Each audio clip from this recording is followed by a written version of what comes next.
Don't overdo it. Don't All right. Now step aside so I can talk. In one of the episodes of All in the Family, Edith announced that behind every great man is a great woman, but Archie disagreed loudly. They made me do that. I wanted to be romantic all the time. You want to feel right at home, I'll give you all of that you want, you know. But then I got to get more money than I'm getting on this show here. Yes, that's right. Also, I need some scripts for that, see? Carroll O'Connor truly hated him more than anyone. Carroll O'Connor was born John Carroll O'Connor on August 2nd, 1924, in the Bronx, New York. He grew up in an Irish-American family that valued education, storytelling, and tradition.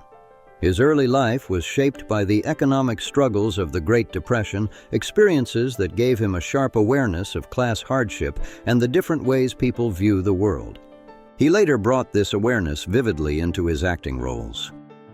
After attending Wake Forest University and later the University of Montana, O'Connor's academic pursuits were briefly interrupted by his service in the United States Merchant Marine during World War II, a formative period that exposed him to resilience, discipline, and the complexities of human behavior. Following the war, O'Connor returned to academics, ultimately earning a degree in English. His love for literature, language, and human expression led him to pursue teaching before he discovered his true passion for acting.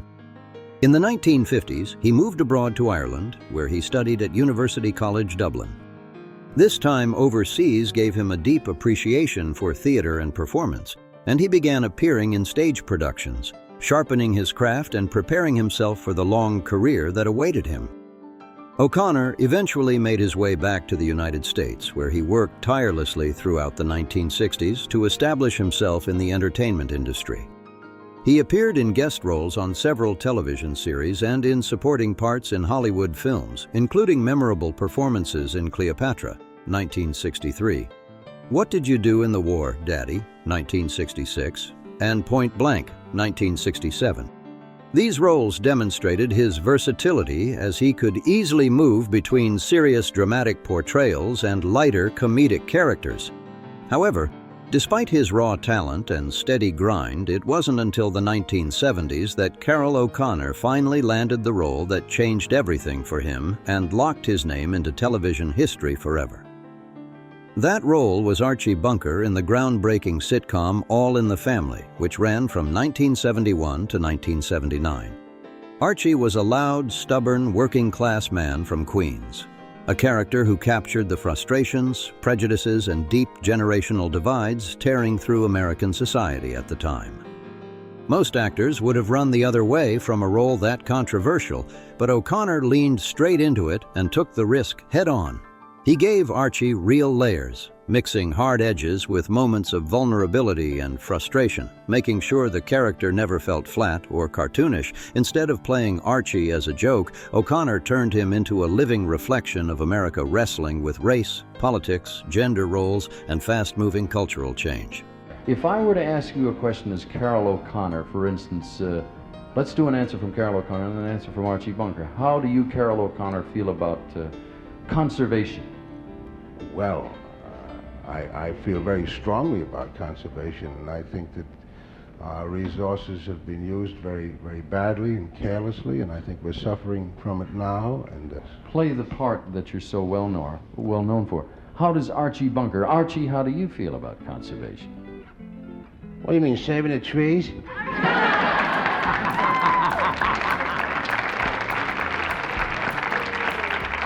Audiences didn't always agree with Archie's views, but they recognized him instantly and understood where he came from, which made the character impossible to ignore.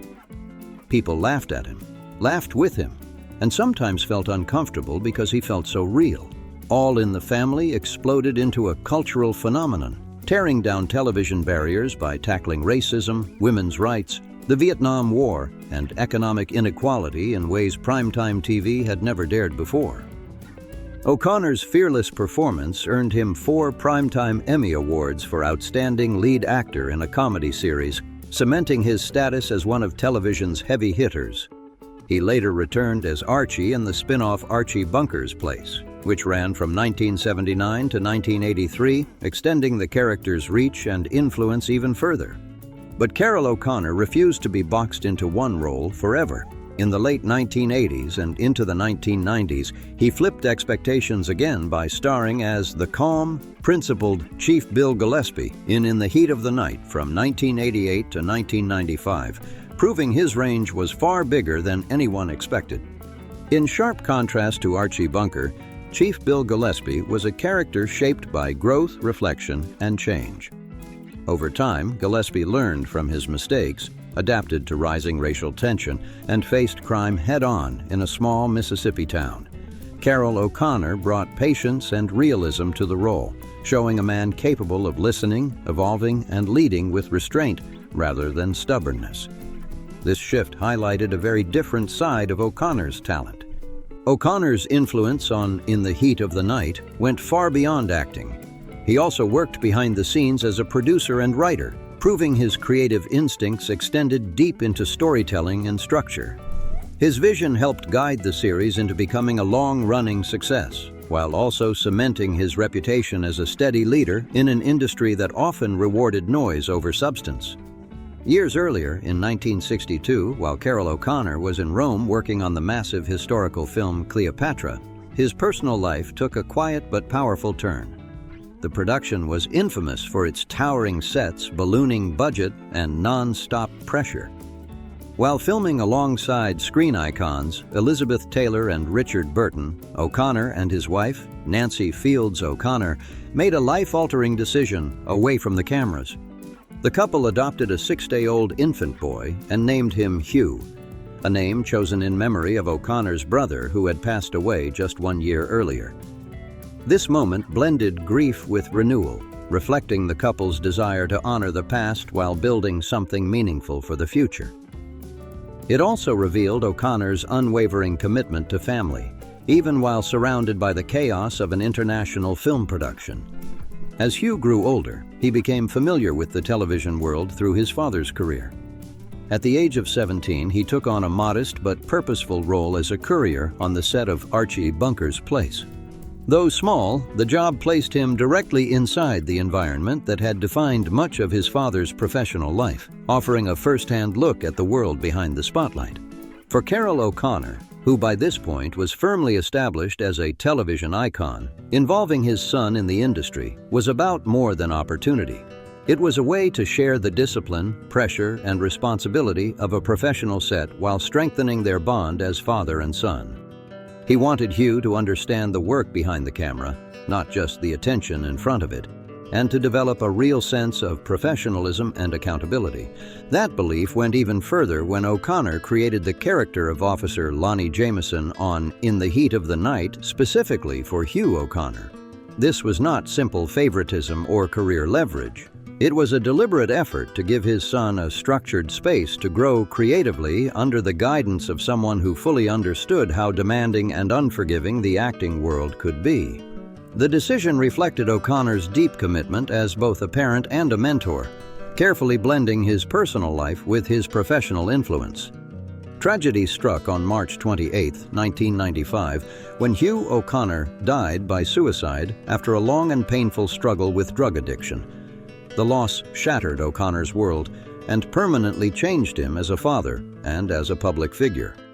Losing a child is an unbearable pain, and for O'Connor, the grief became something he carried openly rather than quietly. In the aftermath of Hugh's death, O'Connor redirected his pain into action. He began appearing in public service announcements for the Partnership for a Drug-Free America, using his visibility and personal experience to speak honestly about addiction and its devastating impact. Rather than turning away from the subject, he confronted it directly, hoping his voice might prevent other families from enduring the same heartbreak. For the rest of his life, O'Connor remained committed to raising awareness about substance abuse. He spoke openly about Hugh's struggles, advocating for early intervention, compassion, and stronger support systems. His efforts reflected resilience and purpose, transforming personal tragedy into a mission centered on education and prevention, and reshaping his legacy beyond acting alone. Despite this deeply personal side, Carroll O'Connor was also known for being blunt and unfiltered when it came to people he disliked. Best remembered as Archie Bunker on All in the Family, he never softened his opinions for the sake of politeness. His feelings toward Rob Reiner, who played his television son Michael "Meathead" Stevick, were no exception and became well known through interviews and private conversations. Carroll O'Connor did not hesitate to express the depth of his contempt, and he did so more than once. He bluntly stated, "I've never hated anyone as much as I hated Rob Reiner." This was not a fleeting irritation or a brief clash of personalities. It was a deep, long-standing resentment that O'Connor admitted followed him throughout much of his time on All in the Family. Unlike the usual friction that can surface on a television set, their conflict ran deeper and felt personal. It stemmed from sharp differences in temperament, ego, and approach to the work. O'Connor believed Reiner's attitude disrupted the balance of the cast and chipped away at the sense of teamwork that was supposed to hold the production together. From O'Connor's perspective, much of the tension came from how Reiner approached his role. He explained that Rob always believed he was smarter than everyone else and carried himself as if he held the moral high ground simply because he portrayed the liberal son. O'Connor, who took immense pride in his craft and fought hard for authenticity in his performances, found that attitude grating and dismissive. What bothered O'Connor was not limited to acting choices alone. It was the air of superiority he felt Reiner brought onto the set. O'Connor sensed constant judgment, subtle challenges to his authority, and an unspoken criticism of how Archie Bunker was portrayed. He frequently described Reiner as arrogant and difficult, arguing that the behavior crossed the line from creative disagreement into something that felt intentionally confrontational. In O'Connor's eyes, Reiner was not just questioning artistic decisions. He was threatening the rhythm and stability of the entire cast and crew, creating tension that lingered day after day. The resentment was intensified by the lack of any personal bond between them. While other cast members formed friendships through shared stories, humor, and support, O'Connor felt no such connection existed in this relationship. Carroll O'Connor viewed Rob Reiner as distant and condescending, and he never hid how that made him feel. He recalled, "There was never a moment when I felt like Rob was my friend. He was always out to prove something, always competing for attention in ways I found exhausting." Over time, O'Connor felt increasingly isolated, believing he had to constantly defend not only his character, but his own professional credibility against what he saw as Reiner's ongoing challenges. According to O'Connor, their interactions on set were tense and uncomfortable, often carrying an edge that made long filming days even harder. Creative disagreements felt heavier under that strain, and Reiner's behavior, in O'Connor's view, only intensified the pressure. Still, the conflict was not driven by personal dislike alone.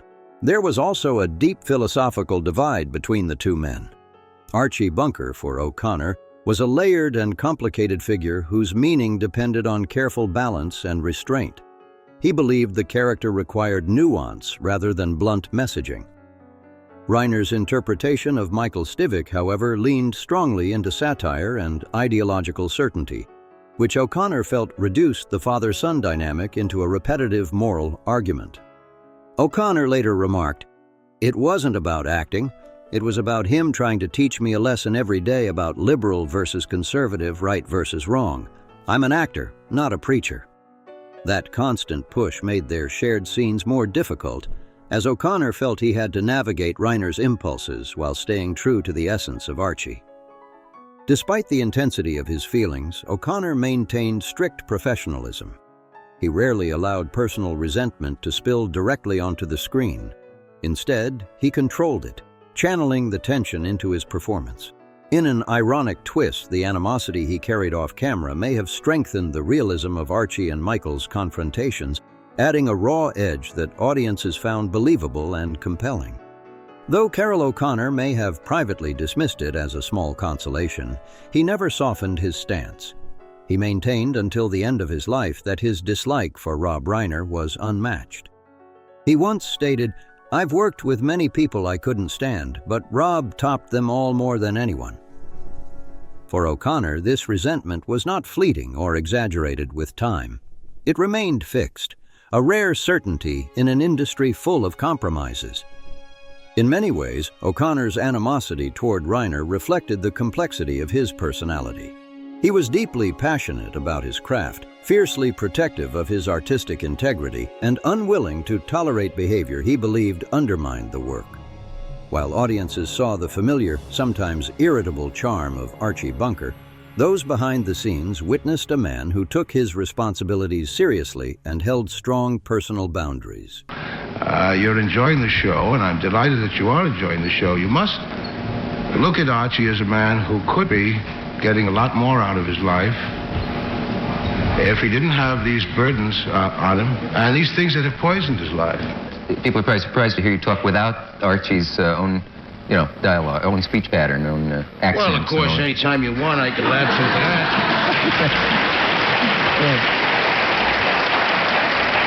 You want to feel right at home, I'll give you all of that you want, But then I got to get more money than I'm getting on this show here. Yes, that's right. Also, I need some scripts for that, see? O'Connor's relationship with Reiner revealed a level of personal friction that shaped much of his experience on All in the Family. The tension was real, persistent, and emotionally draining. It serves as a reminder that legendary on-screen partnerships can hide deep off-screen struggles. The conflict may not have been visible to viewers, but it quietly influenced the dynamic that made the show feel so charged and authentic. Carroll O'Connor, the legendary actor best known for his iconic portrayal of Archie Bunker on All in the Family, passed away at the age of 76 on June 21, 2001. He died in Culver City, California, a place closely tied to the entertainment industry and to much of his professional life. The immediate cause of death was a heart attack, brought on by long-standing complications related to diabetes, a condition he had battled for years. Diabetes, known for its damaging effects on cardiovascular health, likely weakened O'Connor's heart over time and left him vulnerable to a fatal cardiac event. His passing marked the end of an era in American television. O'Connor had been a commanding presence on screen, bringing depth, humor, and sharp social commentary to Archie Bunker, a character that became a cultural landmark and a reflection of working-class life in America. Following his death, O'Connor was laid to rest at Westwood Village Memorial Park Cemetery in Los Angeles, a historic burial site known as the final resting place for many Hollywood figures. The choice reflected his stature in the industry and the respect he earned throughout his career. In a deeply personal tribute honoring his son, Hugh O'Connor's name was also engraved on the gravestone. This gesture highlighted the powerful bond between father and son, underscoring how central Hugh had been to O'Connor's life. More than a memorial, the inscription symbolized devotion, loss, and enduring love. The gravestone now stands as a quiet testament to a life defined not only by fame and controversy, but by family, loyalty, and lasting emotional depth. In the years following his passing, Carroll O'Connor's legacy continued to spark discussion far beyond his most famous role. Scholars, critics, and television historians revisited All in the Family not only as entertainment, but as a social document that captured a deeply divided America. O'Connor's portrayal of Archie Bunker remained central to those conversations, praised for its honesty and restraint rather than shock value. Many emphasized that O'Connor never played Archie as a villain. Instead, he portrayed him as a flawed human shaped by fear, habit, and a rapidly changing world. This distinction mattered to O'Connor, who repeatedly stated that the character was meant to expose prejudice, not celebrate it. His careful balance helped prevent the show from turning into simple mockery. O'Connor's insistence on authenticity often put him at odds with writers, producers, and fellow actors. He challenged scripts he felt crossed into caricature and resisted moments that sacrificed realism for applause. While this approach earned him a reputation for being difficult, it also protected the integrity of the character and the show as a whole. Long after the final episode aired, Archie Bunker remained one of television's most studied figures. Much of that staying power came from O'Connor's refusal to take shortcuts. He understood that playing controversial characters required discipline and responsibility, not ego or provocation. Through that lens, O'Connor's conflicts on set appear less petty and more rooted in principle. He believed television had influence, and he treated that influence with seriousness. For better or worse, that belief shaped every performance he gave and every battle he chose to fight. Despite his public reputation for confrontation, those close to Carroll O'Connor often described a quieter side that rarely made headlines. Away from cameras and interviews, he was known to be reflective, deeply read, and intensely private. Literature remained a lifelong anchor, and he often returned to poetry and classical texts as a way to ground himself. Friends noted that O'Connor struggled with contradictions. He could be warm and generous one moment, then rigid and withdrawn the next. These shifts were not random. They reflected a man who carried unresolved grief, professional pressure, and a relentless drive to do things the right way as he defined it. The loss of his son never fully left him. Even as he spoke publicly about addiction and prevention, those closest to him saw the weight he carried daily. Advocacy gave his pain direction, but it did not erase it. O'Connor accepted that reality and refused to soften the truth for comfort. In interviews later in life, he acknowledged that fame had complicated his identity. While audiences saw Archie Bunker, he wanted to be remembered as a serious actor, a writer, and a thinker. That desire explained much of his frustration with how his work was sometimes misunderstood or oversimplified. O'Connor did not seek redemption arcs or public forgiveness. He believed a life should be judged by effort and intention rather than likability. That belief shaped how he lived, how he worked, and how he faced loss. In many ways, his legacy remains unresolved, complex, and resistant to easy conclusions. Today, Carroll O'Connor occupies a rare space in television history. He is remembered not only for a single iconic role, but for redefining what television comedy could confront and withstand. All in the Family opened doors for shows that followed, proving that audiences were capable of engaging with difficult ideas without being talked down to.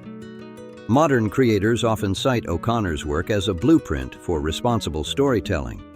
His performances demonstrated that humor and discomfort could coexist, and that characters did not need to be admirable to be meaningful.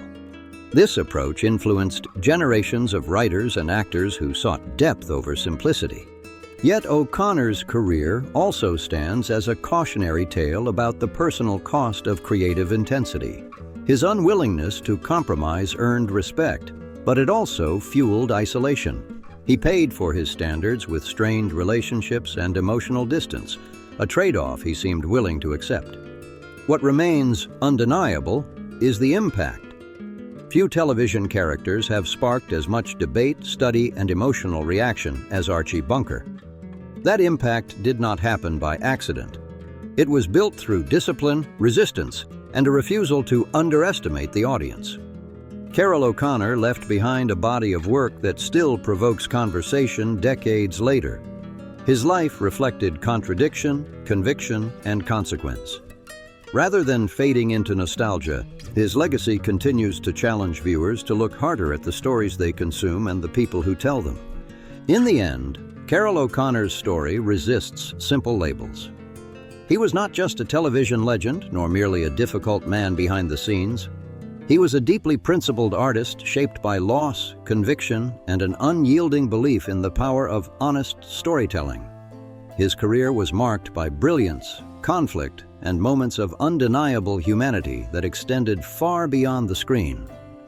O'Connor understood that characters like Archie Bunker were dangerous if mishandled and transformative if treated with care. He carried that responsibility heavily, even when it cost him relationships and peace of mind. The friction, the resentment, and the personal struggles were not side notes. They were part of the price he paid for refusing to dilute his work or soften his standards. His life reminds us that cultural icons are rarely comfortable people. They challenge, provoke, and sometimes unsettle those around them. O'Connor did all three, leaving behind a legacy that still sparks debate, reflection, and discomfort decades later. That endurance speaks louder than any award or accolade. Today, revisiting his story is not about choosing sides or rewriting history. It is about understanding the complicated reality behind the performances that shaped television forever. These stories matter because they reveal what fame often hides and what creative ambition demands. If you want more deep dives into classic cinema, forgotten Hollywood stories, and the real lives behind iconic performances, Retro Cinephile is where those stories continue. This is where the past stays alive, examined honestly and without shortcuts.